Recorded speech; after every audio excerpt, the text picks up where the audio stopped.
네, 반갑습니다. 오늘은 이제 보현 행원품 모든 업장을 참회한다 하는 이제 네 번째 발언입니다. 같이 한번 읽어보겠습니다. 선남자여, 업장을 참회한다는 것은 보살이 스스로 생각하기를 내가 과거 한량없는 겁 동안에 탐내고 성내고 어리석은 마음으로 몸과 말과 뜻으로 지은 악한 업이 한량없고 가없구나. 만약 이 악업이 형체가 있다면 끝없는 허공으로도 그것을 다 수용할 수가 없을 것이다. 내가 이제 청정한 삼업으로 법계의 극미진수 세계의 일체 모든 불보살님 앞에 지성으로 참회하여 다시는 악한 업을 짓지 않으며 청정한 계율의 모든 공덕에 항상 머물겠나이다 하는 것이니라. 이와 같이 허공계가 다하고 중생의 업이 다하고 중생의 번뇌가 다하면 나의 참회도 다하려니와 허공계와 내지 중생의 번뇌가 다함이 없으므로 나의 참회도 다함이 없어 순간순간 상속하고 끊임이 없되 몸과 말과 뜻으로 짓는 일에 지치거나 싫어하는 생각이 없느니라.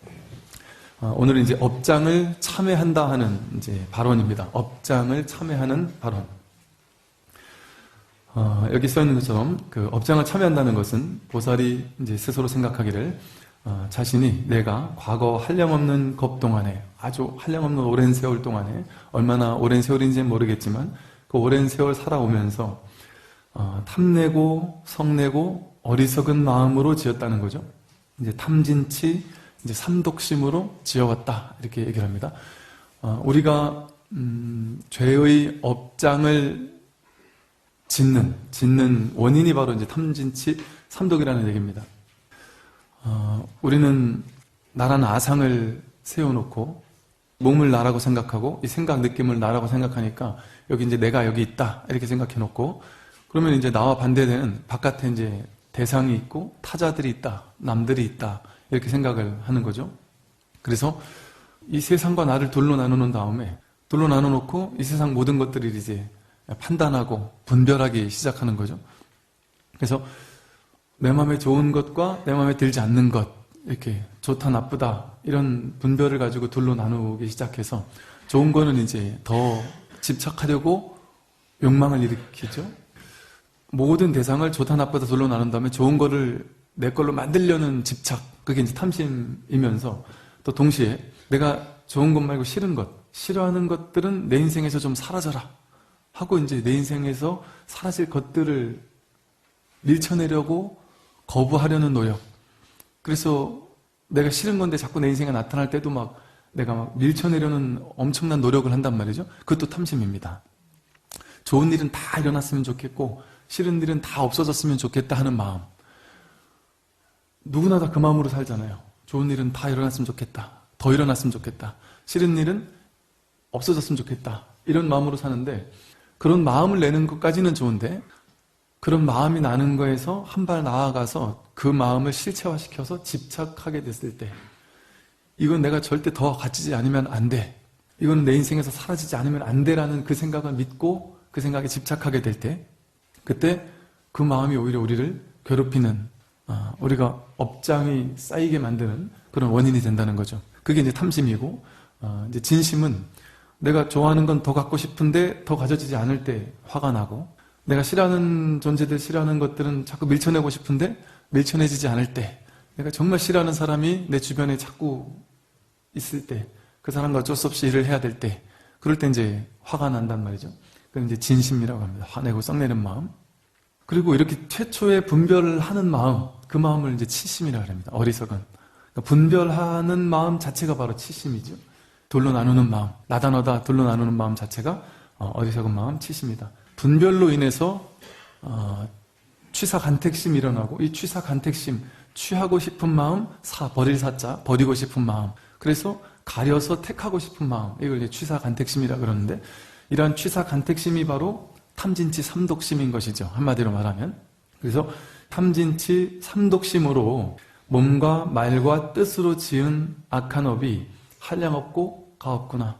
업을 지을 때는 업이라는 걸 이제 우리가 이제 여기 업장을 참여한다 이러는데, 업이라는 게 뭐냐면 우리들의 행위를 얘기합니다. 행위.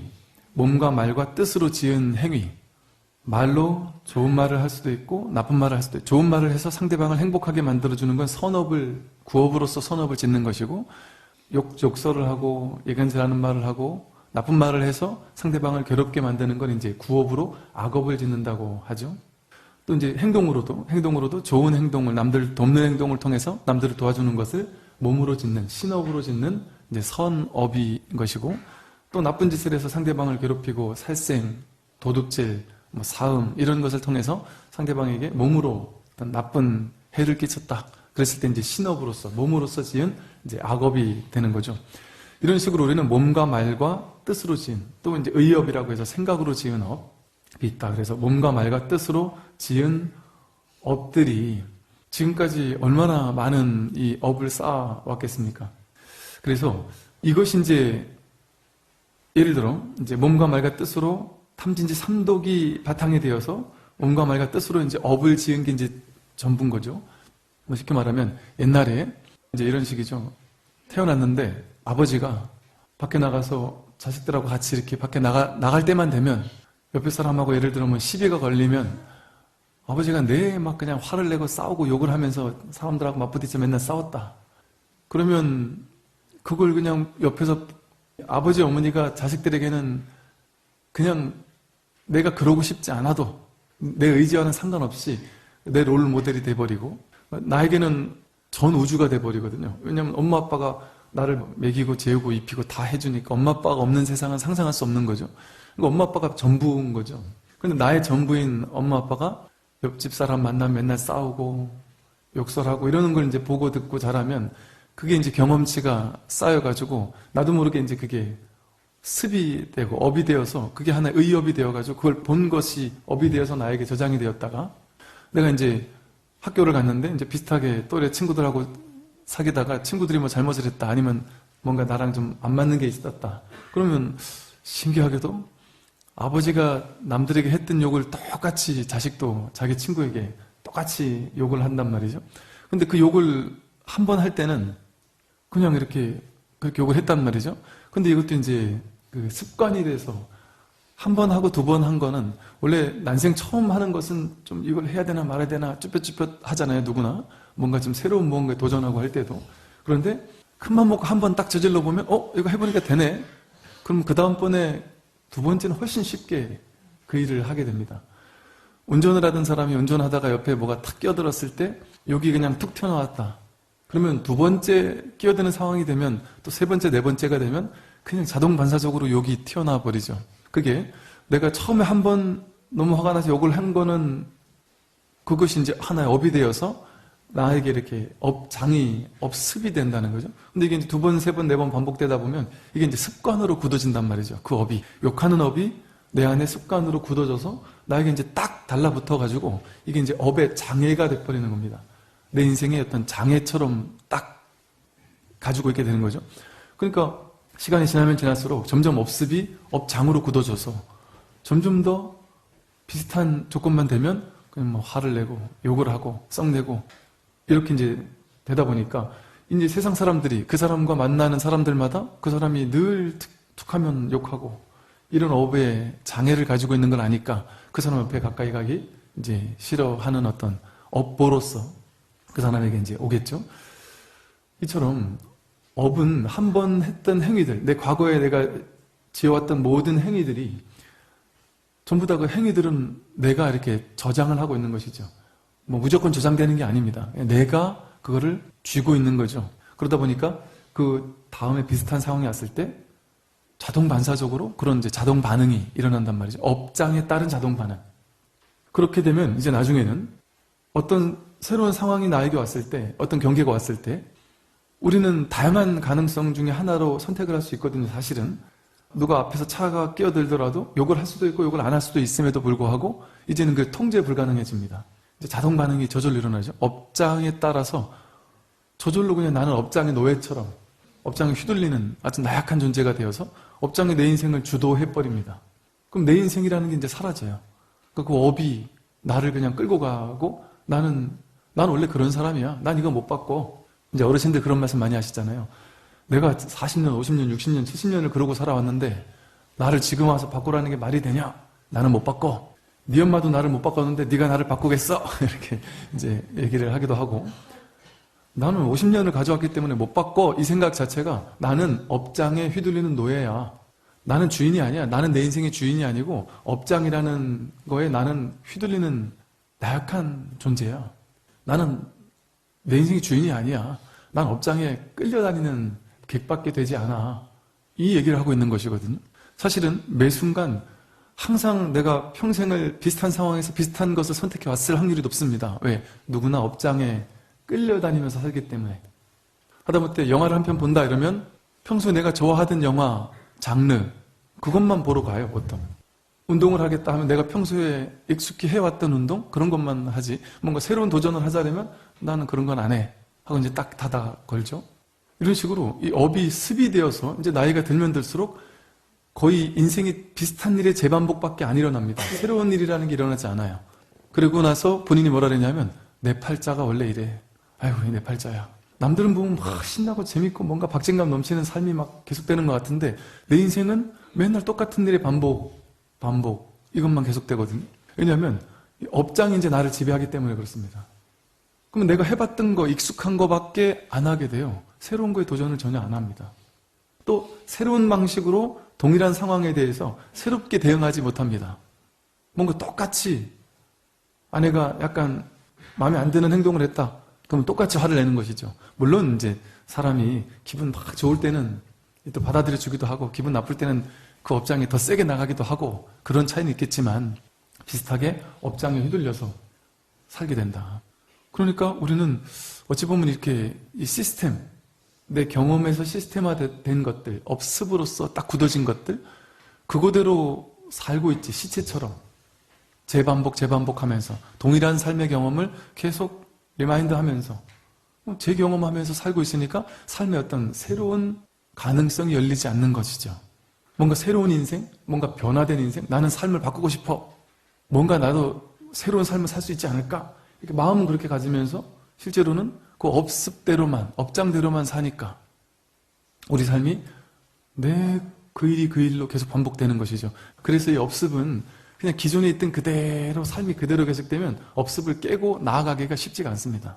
고맙게도 우주 법계는 항상 또 다른 나이고 내가 깨어나기를 바라고 있고 업습의 노예처럼 살아가는 것이 싫고 어떻게든 이 업장을 깨고 뭔가 자신의 삶의 주인으로서 주인공으로서 살기를 늘 바라고 있다 보니까 내가 먼저 바뀌지 않으면 외부에서 나를 이렇게 바꾸는 일이 생길 수도 있습니다. 그러니까 좋은 말로 할 때 수행을 해라 하는 게 이게 괜히 나중에 가서 나한테 정말 큰 고통이라든지 어떤 괴로운 경계가 딱 찾아왔을 때 그때 바뀌면 그때 늦잖아요. 근데 지금부터 미리 바뀌면 미리 내가 업장을 깨고 나아가는 마음 공부를 하게 된다면 내 습의 노예처럼 살지 않게 된다면 뭔가 새로운 경험을 하고 새로운 삶을 겪고 그렇다고 해서 뭔가 새로운 거에 자꾸 도전하기만 해야 된다는 얘기 아닙니다. 매 순간의 새로운 삶을 옛날처럼 똑같이 재해석하지 말라는 거죠. 난생 처음 만나는 것 같은 새로운 업장에 끌려가지 않는 눈빛으로. 그래서 불교에서는 정견이라고 해서 있는 그대로를 있는 그대로 보라고 하는 이유가 우리 있는 그대로를 자기식대로 자꾸 해석해서 보거든요. 자기 업대로, 업의 장애, 업의 습관대로 그대로 해석해서 자꾸 재반복해서 보니까 그거를 하지 말라는 것이죠. 그래서 예를 들면 이런 식입니다. 이제 한번 어디서 뭔가 작은 거라도 자꾸 이렇게 뭔가 이렇게 가져오고 훔치는 버릇을 하면 그냥 늘 그렇게 하게 되겠죠. 또 아까 말했던 것처럼 또 한두 번 욕을 하는 버릇을 하면 계속 욕설이 나오기가 쉬워집니다. 그럴 때 이제 내가 운전을 하는데 앞에서 누가 확 끼어든다. 그럴 때 입에서 막 욕이 나온다. 그럴 때 옛날 같은 그냥 욕을 막 직성 풀릴 때까지 계속 욕을 했다면 이게 이제 혼자서만 욕을 하면 모르는데 이게 습으로 딱 굳어져 버리면 옆에 누가 있어도 욕을 하게 돼요. 만만한 사람이 있으면. 근데 누가 만만해요? 가족이 만만하거든요. 남들이 있으면 욕 안 해요. 내 이미지 관리해야 되기 때문에. 근데 제일 만만한 가족들은 옆에 있어도 나도 모르게 자식들이 타고 있고 그래도 막 욕을 해요. 이게 제일 위험한 거 아닌가요? 내 가족 앞에서 오히려 더 나를 챙겨야 되는데 챙기지 못하는 것이죠. 이렇게 이제 욕을 하고 싶은 마음이 이제 딱 올라온단 말이죠. 올라올 때 이제 업습에 끌려가지 않는 이제 방법 아닌 방법이죠. 욕하고 싶은 마음이 올라올 때 막 욕을 해버리면 이 업장에 끌려가는 거죠. 업장에 끌려가서 그대로 이걸 내질러 버리는 겁니다. 그런데 이 욕을 하고 싶은 마음이 올라올 때, 내가 욱하고 욕하고 싶은 마음, 화내고 싶은 마음이 올라올 때, 내가 이 욕하고 싶은 마음이 올라온다는 사실을 그냥 그 순간에 있는 거예요. 그 순간, 내가 지금 욕하고 싶은 이 순간에 잠시 멈춰서 그 순간과 함께 있어주는 겁니다. 즉, 욕과 함께 있으라는 얘기가 아니고, 그래서 욕을 막 하라는 얘기가 아니고, 욕하고자 하는 이 욕구가 일어나고 그 다음에 욕으로 입으로 나가잖아요. 업으로 나간단 말이죠. 근데 이 욕하고자 하는 이 마음, 내 안에서 올라오는 이 욱하는 마음, 이 마음을 지켜보고, 이걸 이제 관한다 그래요. 윗바사나 있는 그대로 본다 이러죠. 있는 그대로 통찰해서 보기만 해도 사라집니다. 보면 사라진다는 말이 있어요. 있는 그대로 딱 냉철하게 자각하고 있었을 때 거기에 주인이 됩니다. 근데 보통은 우리가 자각하지 못하고 습관이 되어서 이 습관에 그냥 끌려가거든요. 그래서 그냥 욕을 막 해버리거든요. 욕을 막 해버리기 이전, 그래서 우리가 생각 이전이라는 표현을 쓰고, 화두도 말이 나오기 이전짜리, 분별이 나오기 이전, 욕을 막 하고 싶은데 욕이 입 밖으로 나가기 이전에 먼저 이 욕하고자 하는 이 마음을 알아차리고 관찰하고, 이거 냉정하게 딱 관찰하고만 있으면 이게 내 입 밖으로 딱 안 나가지게 돼요, 저절로. 그래서 이 욕하고자 하는 마음을 관찰하고 나서는 잠시 이 욕이 막 나오고 싶은 이 욕구 있잖아요. 막 입이 목구멍까지 막 차오르는 욕이 막 올라오는 마음을 그 순간 그것과 함께 잠시 있어주는 겁니다.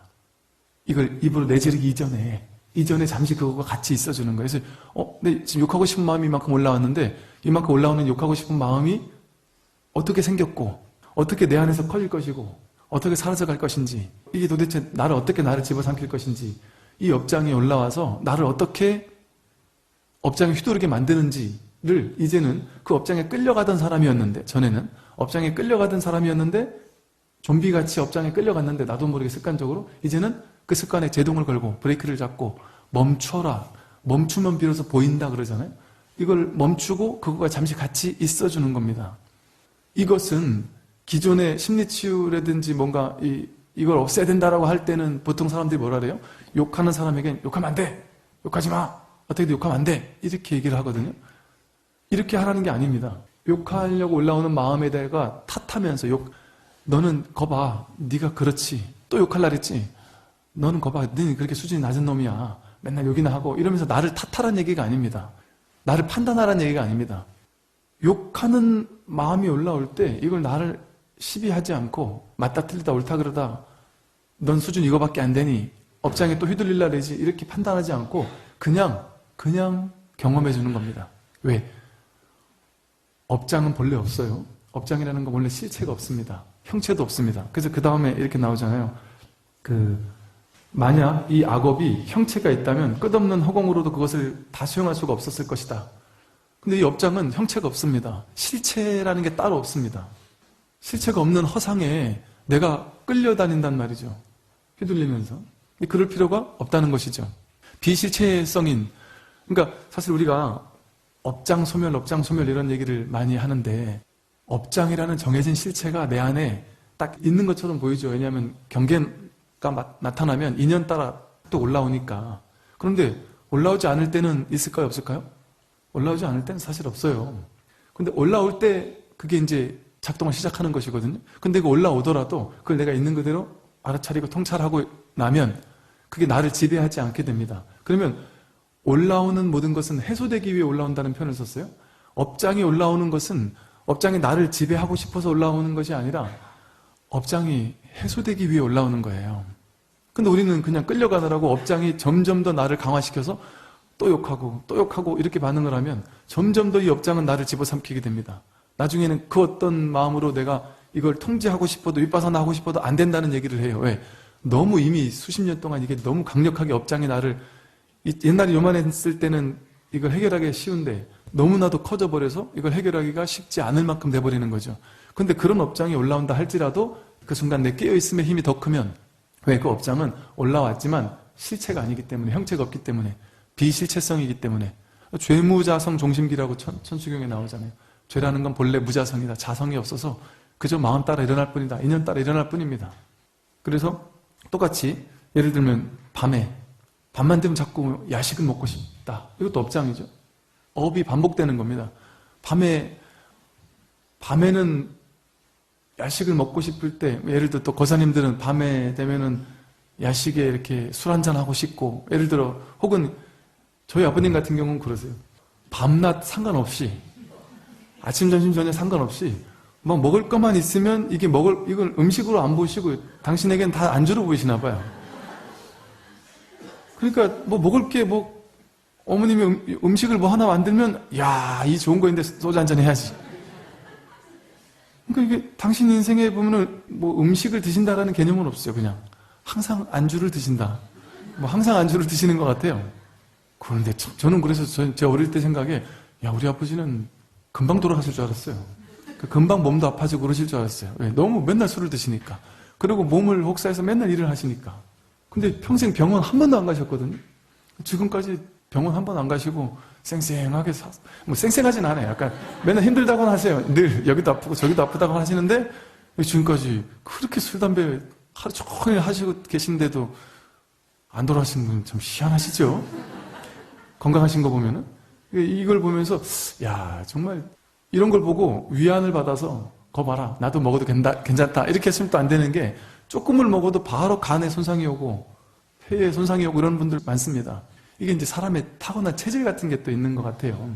자신의 업이 또 있는 거죠. 그러니까 남들을 자꾸 보고 남들 따라 하려고 해서는 안 되는 거죠. 자신만의 어떤 그 패턴, 자신만의 어떤 업이 다르기 때문에. 근데 예를 들어 밤마다 자꾸 야식이 먹고 싶고 술이 먹고 싶다. 그게 업장입니다. 거사님들 내가 술을 먹고 싶어 먹는 게 아니야.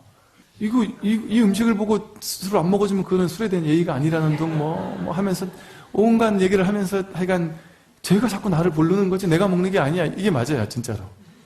이제 나중에는 내 의지로 먹고 안 먹고 결정 절대 못 합니다. 그냥 먹어야 되는 게 자동 반사, 자동 반응. 이게 어찌 보면 참 제가 이런 표현을 이제 여러분들을 이제 비하기 위해 쓰는 말이 아니라 나 자신을 냉철하게 보라는 말로 쓰는 얘기인데 되게 좀 저도 이제 그런 거죠. 제 인생에 비슷한 삶이 이렇게 반복되는 모습을 볼 때 내가 이건 끊고 싶은데 자꾸 그게 반복되는 모습을 볼 때 옛날에 제 스스로 그런 얘기를 했던 것 같아요. 야, 이거는 인간의 삶이 아니다. 이게 너무 짐승스럽지 않느냐. 법정 스님께서 그 글에다가 너무 짐승스럽다 뭐 이런 식의 표현을 쓰셨어요. 근데 이게 사람이 정말 너무 짐승스럽게 느껴지지 않습니까? 내가 내 스스로 통제 못한다는 게 내 인생을. 내 삶을 내가 내 뜻대로 챙겨갈 수 없다라는 게 얼마나 업장이 나를 완전히 집어삼킨 거예요. 근데 가능합니다. 당연히. 왜? 내가 만든 업이기 때문에 내가 정리할 수 있습니다. 자꾸 술을 먹고 싶고 야식이 먹고 싶을 때 낮에 음식 많을 때 먹어도 되는데 그때는 별로 안 먹고 싶다가 밤만 되면 갑자기 더 먹고 싶은 이유가 뭔지 아세요? 밤에는 내 머릿속에서 밤에 먹으면 안 돼. 다이어트 해야 돼. 밤에 먹으면 얼굴 뭐 이런 식의 속삭임. 먹으면 안 된다라는 자꾸 속삭임이 있으니까 마음껏 먹어 이럴 때보다 더 먹고 싶은 거죠. 더 먹고 싶은 마음이 드는 거죠. 내가 그렇게 조건을 그렇게 만드는 것이거든요. 그런데 이럴 수가 있습니다. 밤에 뭔가가 먹고 싶다 이럴 때 업장이구나 하고 이제 알아차리는 거예요. 업장이구나. 뭔가 내 스스로 뭔가 통제되지 않고 이 업습대로 자꾸 업습의 자동 반응이 자꾸 일어날 때마다 그 순간을 알아차리고 업장이구나 하고 딱 알아차리는 거예요. 그래서 이 순간 업장이 올라왔구나 하고 알아차리고 먹어도 괜찮고 안 먹어도 괜찮습니다. 그건 이제 여러분 인연 따라 하세요. 왜냐하면 업이 너무 지중한데 아무리 뭐 윗바산을 한다고 해도 나는 죽어다 깨어나도 먹어야 되겠다 싶으면 먹어야지 어떻겠습니까? 근데 굳이 너무 먹고 싶을 땐 먹으라고 하는 이유는 업장이 이만큼 커졌는데 그걸 내가 싸워 이기려고 하면 처음부터 그게 안 돼요. 처음에는 이 마음 공부를 하더라도 자꾸 져요. 지는데 그래 져도 괜찮다. 한테만 져줘도 져지다가도 한번 획기적인 전환이 일어나는데 어떻게 하면 되느냐? 야식을 먹고 싶은 마음이 올라왔어요.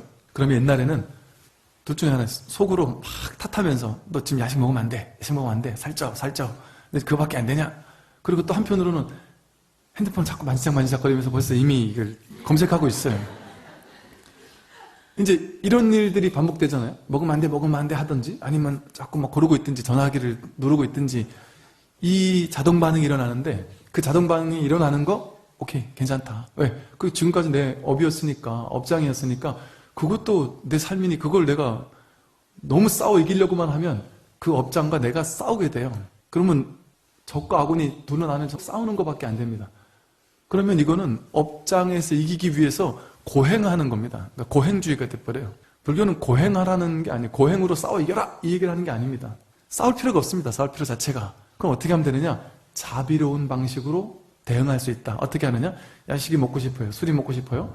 딱 올라오는 마음이 있을 때 바로 먹지 말고, 먹으려면 먹어도 된다. 그런데 바로 먹지 말고 10분이든 20분이든 길면 30분, 이건 시간을 조금 늘려가면서 잠시 야식 먹고 싶은 마음 때문에 바로 자동 반응, 스마트폰을 검색하거나 전화를 하거나 나를 탓하거나 하는 이 자동 반응을 잠시 멈추고, 야식 먹고 싶어 하는 그 마음이 어떻게 생겼는지, 그 마음이 어떻게 일어났는지, 그 마음이 어떻게 나를 지배하는지, 그 마음이 나를 그거 안 먹으면 안 될 정도로 막 나를 막 엄청나게 집어삼키는 것 같잖아요. 그래서 나는 안 먹으려고 싸우면 더 먹고 싶은 마음이 점점 더 커져서 얘가 괴물이 되어버려요.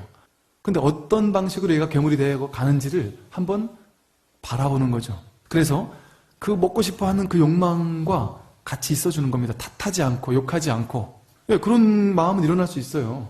또 인연 따라 일어나기 때문에 신기하게 또 8시, 9시쯤 되면 라면 광고, 뭐 무슨 먹는 광고, 통닭 광고 뭐 이런 게 막 많이 나오니까 자동 반응으로 그냥 업습이 자동 반응으로 끌려간단 말이죠. 그때 잠시 멈춤하고, 내가 지금 이걸 탓하지 않고 먹어도 괜찮다. 그런데 탓하지 않고 잠시 그러고 싶은 마음과 같이 있어주는 시간. 탓하지 않고 그것과 같이 있어주고 그걸 경험해주는 시간. 난 너와 싸우고 싶은 마음이 없어. 난 너와 싸워 이길 필요가 없어. 싸워 이길 필요는 없습니다. 싸워서 네가 이기냐 내가 이기냐 그거는 두 번째 문제다. 그러니까 그것과는 그 결론은 어떻게 내든 그건 30분 후에 내겠다 하고 그때 먹든 말든 그때 가서 알아서 하면 됩니다.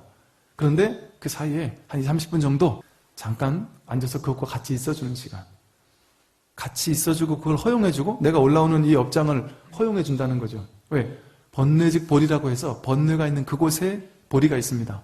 문제가 있는 그곳에 답이 있습니다. 근데 문제와 함께 해주면 거기 답이 같이 드러나요. 문제와 내가 같이 있어주면, 받아들여주면, 즉 번뇌가 일어날 때 번뇌와 싸우려고 하면 번뇌는 나를 집어삼키는데, 번뇌가 일어날 때 그 번뇌와 같이 있어줘서 그 번뇌와 내가 하나 되어서 수용해서 그 번뇌와 내가 하나가 되어서 번뇌와 같이 있어주면 번뇌가 곧 답이 돼버립니다. 번뇌가 곧 보리가 돼버립니다. 근데 우리의 문제는 그 번뇌, 올라오는 번뇌와 올라오는 업장과 싸우는 게 문제지, 그 업장 자체는 나쁜 놈이 아니에요. 여러분이 이 업장이 올라온다고 내가 나쁜 놈이면 우리는 전부 다 나쁜 놈들이에요. 야식 먹는 게 뭐 그렇게 나쁜 놈입니까? 술 먹는 게 뭐 그렇게 나쁜 놈입니까? 그냥 당연히 우리의 삶은 그럴 수 있는 거예요. 당연히. 그 나쁜 것이 아닙니다. 남편에게도 마찬가지예요. 남편이 맨날 그렇게 술 먹고 담배 피우고 한다고 해서 나쁜 놈으로 몰아붙이면서 이거를 안 하도록 싸워 이기려고 하면 싸워 이겨지지 않아요. 그 있는 그대로 인정하고 있는 그대로 사랑해 주는 게 오히려 더 근원적인 방식이 될 수가 있습니다. 나에게든 남에게든. 그래서 그것과 잠시 같이 있어주는 시간. 그러니까 생활 속에서 수행을 하는 거예요. 생활 속에서 마음 공부를 하는 겁니다. 올라오는 경계에 따라, 올라오는 업장 따라. 그러니까 삶이고 수행이지, 삶이건 마음 공부지, 저리 와서만 마음 공부하는 것이 아니다. 업장이 올라오는 순간, 나를 지배하는 어떤 특정한 생각이 나를 휘두르는 순간, 그 순간이야말로 내가 업장이 올라올 때 그 업장과 함께 깨어 있는다면, 마음 공부를 한다면 그것처럼 훌륭한 수행이 없죠. 앉아서 내 마음 고요한데 저리 와가지고 1시간 앉아있는 것보다 내 마음이 막 업장으로 막 휘둘릴 때 그때 그 업장과 함께 같이 있어주는, 그게 진짜 수행이잖아요. 그게 진짜 마음 공부 아니겠습니까? 그래서 삶 속에서 마음 공부할 때 그게 진짜 살아있는 마음 공부가 되고 힘있는 공부가 됩니다. 운전하다가 막 여기 나올라 할 때도 아, 업장이구나 하고 알아차리고 그것과 그 욕하고 싶은 마음과 잠시 같이 있어준다. 또 예를 들어 어떤 사람만 보면 너무 과도하게 좋아, 또 어떤 사람 보면 너무 과도하게 싫어, 이런 어떤 대상이 있단 말이죠. 그럼 과도하게 좋은 사람이 있어도 내가 그 사람을 더 보고 싶은데 더 못 보니까 그럴 수 있고, 또 너무 싫은 사람을 자꾸 만나도 싫은 사람을 내가 보기 싫은데 자꾸 내 앞에 나타나니까 화가 날 수 있거든요. 그러니까 그 분별하는 마음, 또 치우쳐서 취사간택하려는 마음, 그 마음이 일어날 때 그 취사간택하려는 그 마음은 나쁜 마음이 아니에요. 그 마음 가지고 욕할 필요 없다. 그걸 끌려가서 그 실체라고 여겨서 거기에 끌려다니면, 그래서 그 취사간택심의 노예처럼 끌려다니면 그때는 벌써 이제 취사간택이라는 이 업장에 끌려다니는 신세로 전락하는 거잖아요. 근데 끌려가는 게 문제지, 끌려가기 이전까지 그 마음이 올라오는 건 문제 없습니다. 그냥 취사간택심이 일어날 때 그 취사간택심과 같이 있어주는 겁니다. 아, 내가 이런 마음, 이런 번뇌가 올라오고 있구나. 그 번뇌를 경험해주고 그 번뇌와 같이 한번 있어주고, 이게 끌려가기 전에, 발산되기 전에, 나오기 전에 그 해소되기 위한 것이기 때문에 그 모든 것과 같이 잠시 있어주고 수용해주고 허용해주고 그것과 같이 있어주는 것, 그것이 업장을 소멸하는 방법입니다. 예를 들어 마찬가지죠. 전에 제가 말씀드렸듯이 윗집에서 자꾸 꿍꿍 뛴다. 꿍꿍 뛰자마자 내가 바로 화가 나고 막 죽을 것 같은 괴로움이 생겼다. 이것도 업장이잖아요. 업장의 반응이잖아요. 과거부터 생겨났던 그 업의 반응이 점점 쌓여가지고 너무 덩치가 커져서 이제는 한 번만 꿍소리가 나도 막 죽을 것 같이 괴롭다. 이 업이 이제 습이 돼가지고 업장이 엄청 커진 거거든요. 그러니 자식들이나 남편은 야, 그거 뭐 그럴 수도 있지, 그거 가지고 그래 이러는데 나는 막 죽을 것 같은 걸 느낄 수도 있단 말이죠. 그 이제 업장이 그만큼 커져버려서 그렇다. 마찬가지다. 그 업장이 올라올 때 업장이군 하고 알아차리고, 업장을 미워하지 않고 탓하지 않고 너 또 이 병이 왔구나, 나를 병자라고 나간 찍지 않고, 병자 아닙니다. 그 업장의 문제를 해결하게 되면 다른 무수히 많은 업장들이 같이 풀려납니다. 왜? 업의 장애는 비슷한 패턴으로 나를 지배하거든요. 어떤 한 가지 업장에 사로잡혀 있는 사람은 나머지 무수히 많은 비슷한 업장에 동시에 같이 사로잡혀 있어요. 그래서 이 하나의 업장의 문제를 해결하고 나면 나머지 문제도 같이 해결되기 시작합니다. 그래서 윗집이 이제 꿍꿍거릴 때 제가 그걸 올라오는구나, 업장이 올라오는 거죠. 그때 업장이구나 하고 알아차리고 그것과 잠시 같이 있어주고, 이게 나를 어떻게 지배하는지, 이게 어떻게 나를 괴롭히는지 마땅히 경험해 주겠다. 나를 죽여도 좋다, 죽이든 살리든 맘대로 해라 하고 그걸 잠시 멈춰서 그걸 지켜보고 그것과 같이 있어주면 그 소리가 일어나고 있는데 나에게 상처를 가하지는 않거든요. 사실은 그냥 소리가 일어났다 사라질 뿐이거든요. 통찰하게 될 수 있다. 그걸 완전히 허용해주고 완전히 경험해주겠다고 마음을 완전히 열고 받아들이고자 했을 때, 그때 제가 말씀드린 그 윗집에서 꿍꿍 뛰는 것 때문에 스트레스 받았다는 그분이 요즘에 몇 번 다시 회신을 해 오셨어요. 너무 자유로워졌다, 너무 가벼워졌다, 너무너무 편해졌다. 처음에는 그 얘기 들었을 때 또 조절이구나, 그거 가지고 다 안 되니까 그러지, 이렇게 욱하고 화가 났었대요. 근데 맨날 저 얘기만 하니, 내가 답을 줬는데도 이 얘기를, 똑같은 얘기를 하니 여기 뭔가 답이 있겠지 하는 믿음으로, 왜 이런 얘기를 똑같이 하면 또 이 생각밖에 안 나요. 왜? 방법 같지 않거든요. 원래 진짜 방법은 길 없는 길입니다. 진짜 길은. 불교는 언제나 그러잖아요. 길 없는 길이라고 하잖아요. 중도가 길 없는 길입니다. 길 걷지도 않은 길이란 말이죠. 세상의 모든 길은 명확해요. 지침이 명확해요. 이렇게 하면 이렇게 된다, 저렇게 하면 저렇게 된다. 명확한 길을 가리켜요. 근데 마음 공부의 길은 길 없는 길입니다. 길 걷지 않은 길이에요. 어찌 보면 할 게 아무것도 없으니까. 하라는 게 아무것도 없잖아요. 오직 하던 걸 그냥 하지 말라는 것이지. 그 하지 않는 모의법 속에 진짜 답이 있습니다. 그러니까 언뜻 보면 이 부처님 가르침의 답은요, 답이 아니에요. 그냥 문제와 함께 있으라는 얘기인데요. 어떤 문제가 있더라도 문제와 함께 있어라. 땅에서 넘어진 자 땅을 짚고 일어나라 라는 말이 있듯이, 지장보살이 왜 지옥으로 뛰어들겠어요? 고통이 있을 때 그 고통 속으로 뛰어들어야 됩니다. 그걸 버리고 나는 더 좋은 곳으로 갈 거야, 너와 싸워 이길 거야, 이거는 둘로 나누는 걸 강화시켜요. 싸워 이긴다 한들 다시 재반복됩니다. 예를 들어 담배를 어떻게든 끊어가지고 싸워 이겨가지고 끝끝내 막 참아가지고 담배 끊었다. 그렇게 싸워가지고 이기는 방식으로 담배를 끊으면 나중에 힘든 일 생길 때 한 모금만 이러다 다시 피게 되는 확률이 높아져요. 자비로운 방식으로, 하나 되는 방식으로, 욕하지 않는 방식으로, 탓하지 않는 방식으로. 그래서 이것이 중도의 방식이면서 곧 자비의 방식이고 곧 지혜의 방식입니다. 그 누구도 상처 주지 않는 방식입니다. 나를 탓하지 않으니까 나를 괴롭히지 않는 방식이고, 그 누구도 싸워 이기지 않는 방식이요. 그러니까 딱 품어 안아줌으로써 오히려 사라지게 하는 방식과 비슷하죠.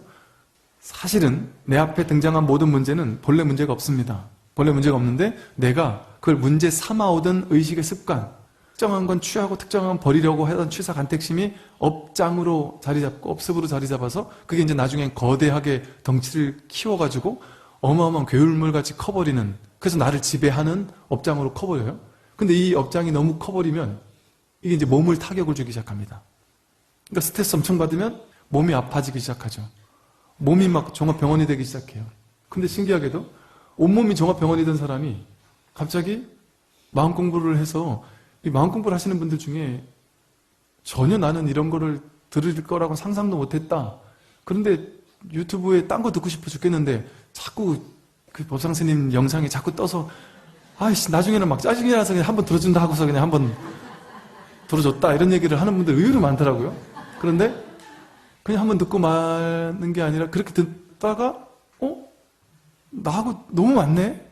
내가 평소 생각하던 거 너무 맞네 해가지고 너무 열심히 막 그냥 한 달? 한 1주, 2주, 3주를 막 그냥 하루에 막 어떤 분들은 5시간, 10시간씩 막 들으신다는 분들이 계시는데 그렇게 집중적으로 막 들으면서 갑자기 좋아졌다는 분들이 꽤 많으시는데 그분들 얘기를 들어보면 내 인생이 이렇게 갑작스럽게 모든 문제가 해결된다는 게 도저히 불가능한 일입니다. 이거는 어떻게 이럴 수가 있죠? 내가 지금까지 10년, 20년, 30년을 병원 모든 걸 뛰어다녔는데도 안 되는데 이 단순한 것이 어떻게 이렇게 갑작스럽게 바뀔 수가 있죠? 갑작스럽게 바뀝니다. 왜냐하면 내 마음 하나가 바뀌면 마음이 만들어낸 부수적인 무수히 많은 업의 장애들 그게 일시에 소멸이 돼요. 그러니까 불교에서 업장 소멸이라는 말을 하죠. 업장은 반드시 소멸이 됩니다. 근데 제가 소금물의 비유를 들었던 것처럼 업장이 소멸되는 효과를 보는 것이죠. 소금물은 먹지만 그냥 소금물을 고통스럽게 먹다가 내가 그릇을 키움으로써 마음 그릇을 키움으로써 여기 소금에다가 김치도 넣고 야채도 넣어서 끓여서 먹으면 짜게 먹지만서도 밥이랑 같이 맛있게 먹을 수 있는 것처럼 그러더라도 소금물 먹는 건 똑같거든요. 어차피. 그러니까 과거에 나쁜 업을 졌다 상관없단 말이에요. 나는 옛날에 업장이 많아서 업장 소멸이 안 될 겁니다. 그 자기 생각이다. 내 마음 공부를 해서 내 마음의 그릇을 키우면 업장 소멸은 저절로 따라오는 겁니다. 업을 받으면서도 안 받게 된다.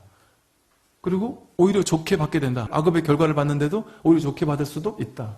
업보는 다르게 읽어가는 것이기 때문에. 그렇지 이제 업보라고 할 때 보는 다르게 읽는다라는 소리라 네 가지 종류를 경전에서 말하는 다 기억이 안 나는데 예를 들면 어떻게 다르게 읽어느냐면 이런 식이에요. 하나는 시간에 따라 다르게 읽어가고 하나는 공간에 따라 다르게 읽어가는데 보를 받을 시간과 공간을 내가 그릇을 키우면 경전에 보면요. 업을 지은 것은 반드시 없어지지 않고 반드시 받아야만 없어진다는 얘기가 있어요. 업보를 벗어날 곳은 이 세상 어디도 없다. 동굴에 가 숨어도 업보는 무조건 맞는다. 저 바다 밑에 가 숨어도 업보는 무조건 맞는다 이래요. 즉 여러분이 업이 지중하다고 비행기 사고 난 TV 프로그램을 보고서 나는 죽어도 비행기는 안 탈 거야. 집에 있다가도 죽을 수도 있어요. 비행기에서 죽을 사람이면. 그러니까 두렵게 위축되면 살 필요가 없습니다. 그런데 보세요. 경전에서 업보는 반드시 받는다. 업보를 피해 도망갈 곳은 어디도 없다 이러잖아요. 그죠? 그런데 업장 소멸이 가능하다. 이게 왜 가능할까요? 아까 말한 소금물의 비유처럼 업보는 받으면서도 다르게 받을 수 있는 거죠. 그래서 예를 들어 여러분이 옛날 삼국시대 때 태어났는데 그때 이제 사람들을 막 상처를 줬어요. 상대방을 어떻게 해서 그 사람의 재산이 탐이 나거나 그래서 그 사람한테 어떤 안 좋은 음식이나 썩은 음식이나 독국물 같은 걸 먹여가지고 그 사람 재산을 내가 뺏었다. 예를 들면 그러면 내가 과보를 받아야 되잖아요. 그럼 나도 그러면 독국물을 먹고 죽는 과보를 받아야 끝나는 거 아니겠어요? 이 문제는 나도 큰 병이 와가지고 죽을 병이 와가지고 나도 한번 죽어봐야 이 업보가 해결될 거 아니겠습니까? 그러니까 반드시 그런 죽을 병은 한 번은 걸려야 된단 말이죠. 예를 들면 단순화시켜서 얘기를 하면 한 번은 걸려야 된다. 그런데 내가 그 이후에 마음 공부를 해서 과거 업장을 참회하고 마음 공부를 해서 사람들에게 복을 짓고 그래서 복과 지혜가 중요하다 그래요. 복을 많이 짓거나 이 지혜, 우리 마음 공부가 바로 지혜 공부입니다.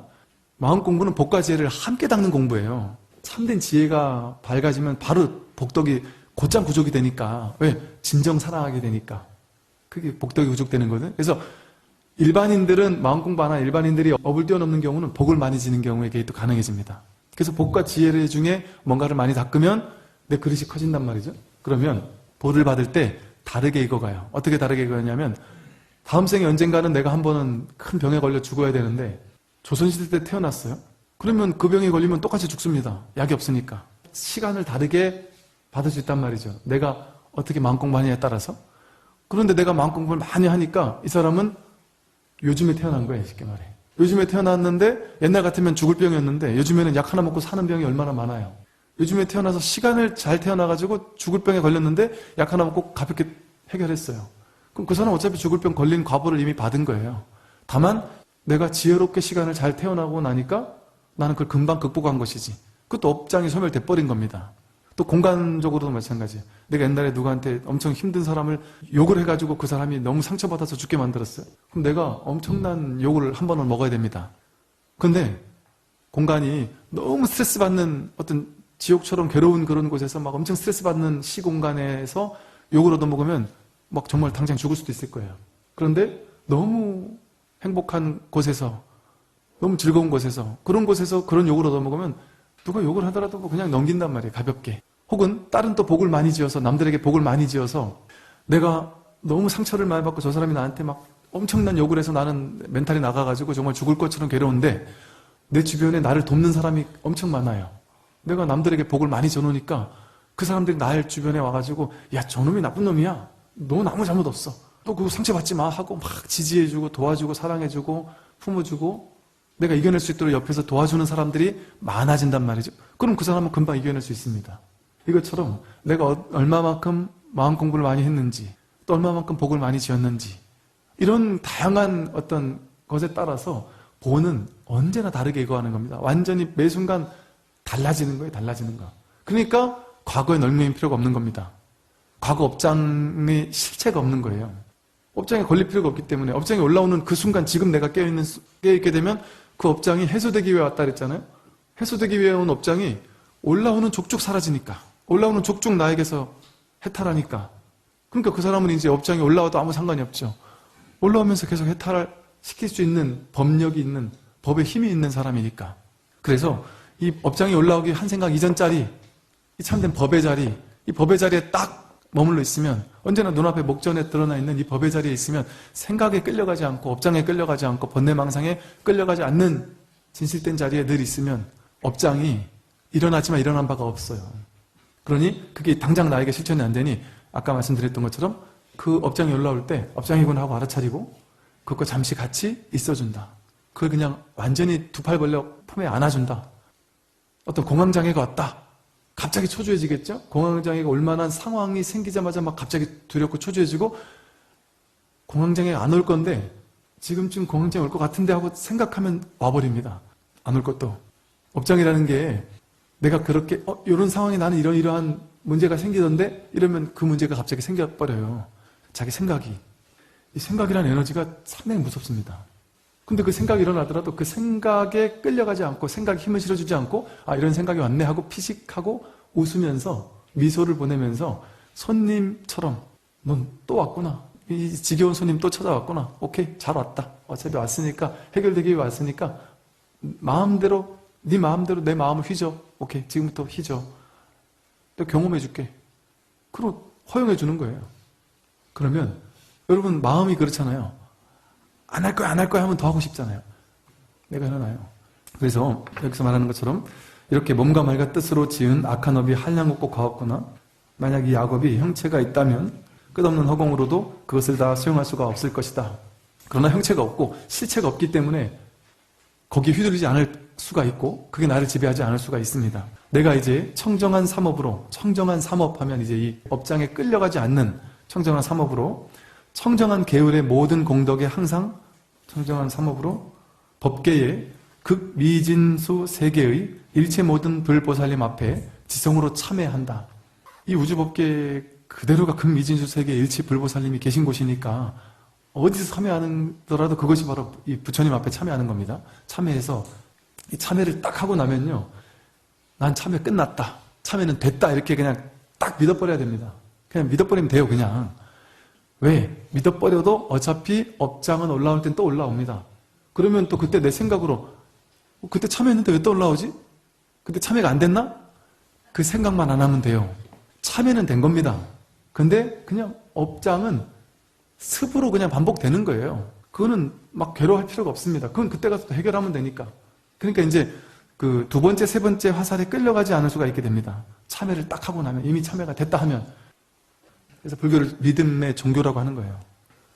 매 순간 올라오는 악업을 닦는 게 진짜 수행입니다. 올라오는 업이 올라올 때마다 업장이구나 하고 그걸 알아차리고 그걸 있는 그대로 허용해 줌으로써 그 업장을 매 순간 소멸하는 삶을 살면 업장이 점점 과비해질 수밖에 없게 된다. 이게 바로 참재업장이라는 것이죠. 업장을 매 순간 그러니까 여기서 순간순간 상속하고 끊임이 없되 몸과 말과 뜻으로 짓는 일에 지치거나 싫어하는 생각이 없다. 지치거나 싫어하지 않고 매 순간순간 업장이 올라올 때마다 이거를 참재업장의 어떤 수행을 닦아가는 것이 보현보살님의 발언입니다. 오늘 여기까지 말씀드리겠습니다. 참조하십시오.